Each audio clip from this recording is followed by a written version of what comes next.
Hi folks, hope you're doing well. So okay, I did the video yesterday about Mason Greenwood and all charges being dropped. As I said yesterday, I think the CPS were disgusting in the statements that they released because they were covering their own arses. That's a certainty, they were covering their own arses. But they were leaving it open that, not innocent till proven guilty, but a lot of people have already judged him as guilty, and those people are still thinking maybe they were right because he wasn't proved innocent. Yeah, because there's a misunderstanding. Once you're charged, you have to prove yourself as innocent, right? He never got a chance to do that. Because he never got a chance to do that, that means that people will still judge him as guilty, and the CPS, their statements, helped all of that to happen. That to me is disgusting. That's why, to me, as I said, I think he should sue them.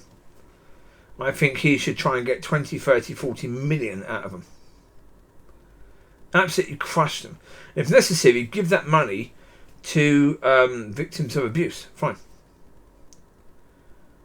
I don't think you should sue them to keep the money. I think you should sue them to give them a massive slap, because I think they need it.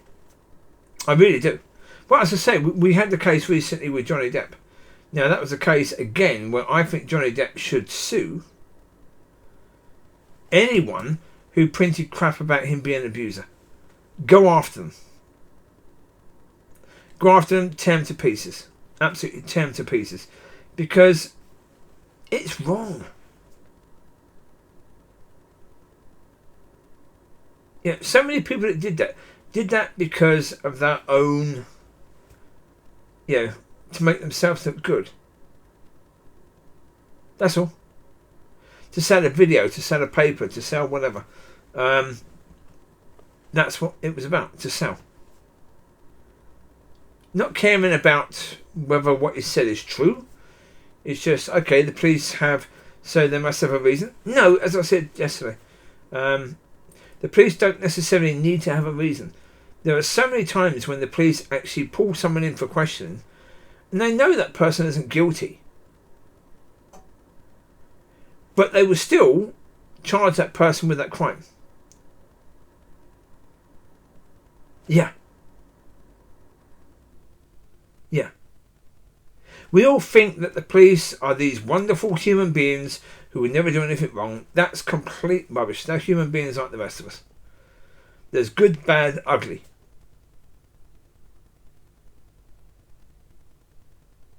And we need to understand that. And we need to understand that just because of the fact that he was arrested and charged, it does not mean he was guilty. It just means that the police, for whatever reason, and as I say, when you've got loads of public outrage at the photos that she has released, and I saw the photos. There's one where you supposedly got blood coming down from her lip, but it actually starts below her lip. That's fake blood. In that photo of the blood coming down, that's fake blood. I've no doubt about that. I mean, we had that experience with Amber Heard, where we saw that she had, used makeup to fake bruising. And that is very much how it looked. That she faked the bruising.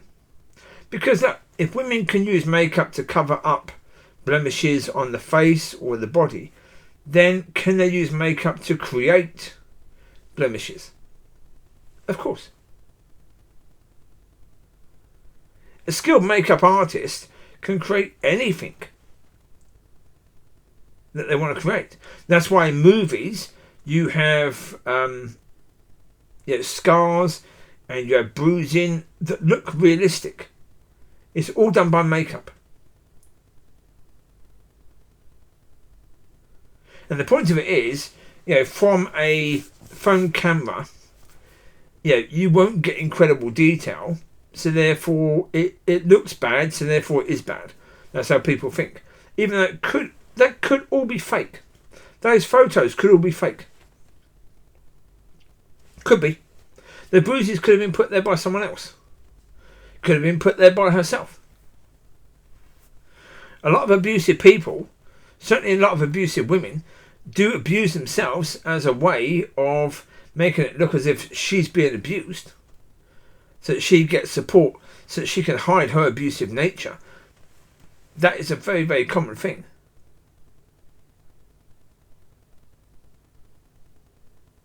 Yeah.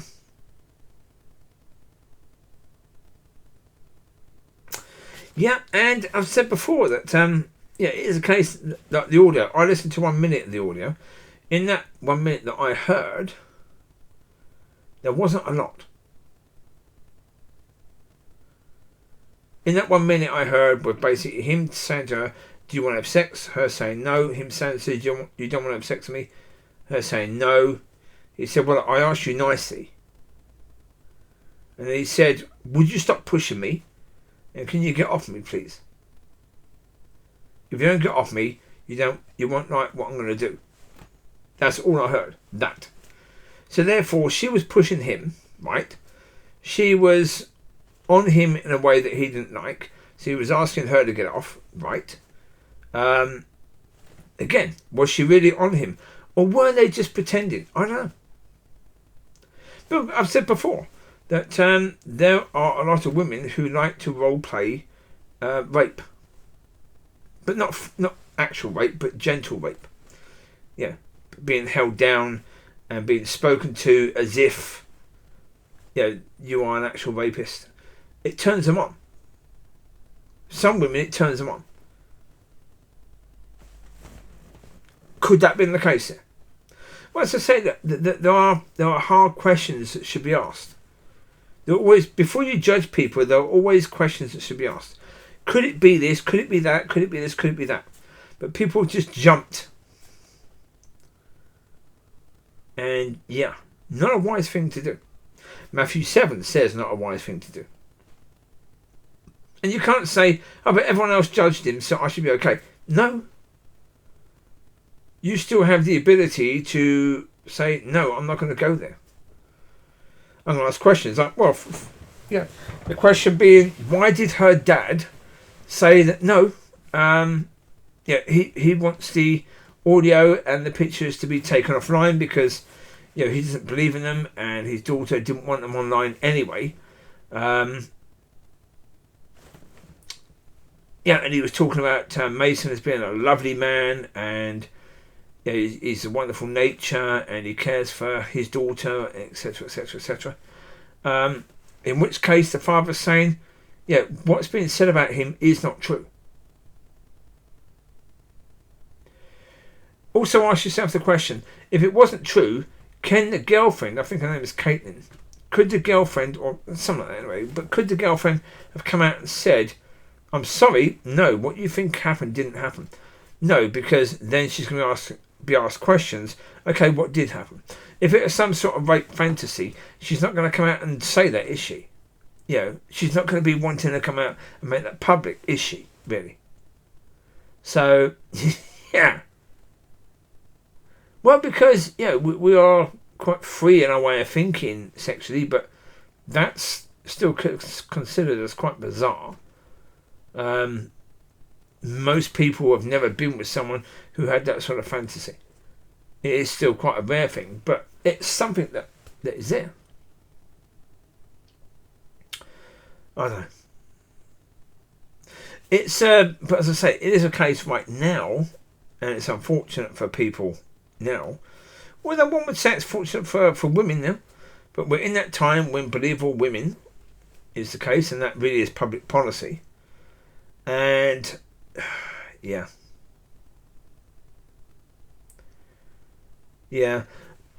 As I said before, with regards to believable women, the biggest problem with believable women is that it could lead to a point in future where believe no women, because the way society goes, it goes in opposites. Like we had the point where men were in control. Now women are completely dominant, and now if you're a woman, you're completely protected. Completely protected. You can be abusive. You can be this, that, and the other. Well, did Amber Heard really face any charges for being abusive? No. Did the media really go and attack her and try to destroy her? No. They tried to cover up what was said about her. They tried to cover up the fact that the jury decided that she was the abuser. They tried to cover that up, didn't they, a lot of the media? Because women are protected. But then when they say that men and women are equal, shouldn't that mean that men are weak as well as women? Yeah. And that men should also be protected? See, that the whole argument by the left is just bizarre.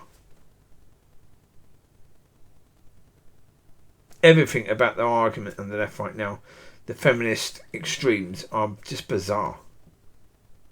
Because if you look at the arguments, you see how nonsensical they are. But that's why I did a video the other day, it's talking about the fact that stupidity is now counted as sensible. Because, yeah, it is. With this whole point, questions not been asked. As I say, and I said before, she, by releasing the video and the photos, she was sort of saying to people that relationship was abusive and I was scared of him because he would be abusive to me, he threatened to rape me, blah, blah, blah. But then she has a recording of that. She keeps that recording on her phone for 2 months. They're still together. They're still in a relationship. He has access to her phone.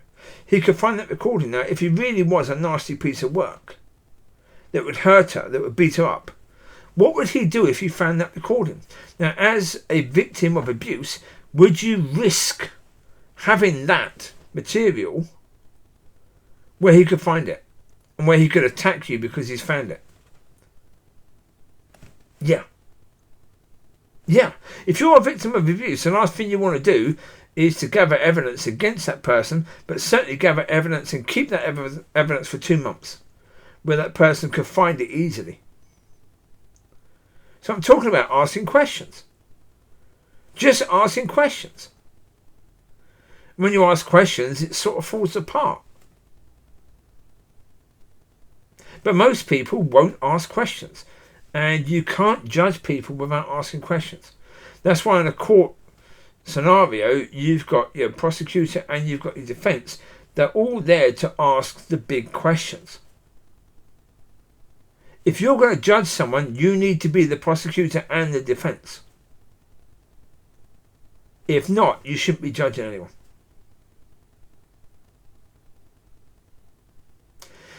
Yeah. And I think this situation is going to be a lesson in that for some people. Yeah. Although whether they'll learn, I don't know. So there you go. Yeah, indeed. So you take care. God bless. I'll speak to you soon. Yeah. Be a blessing and be blessed. Bye-bye.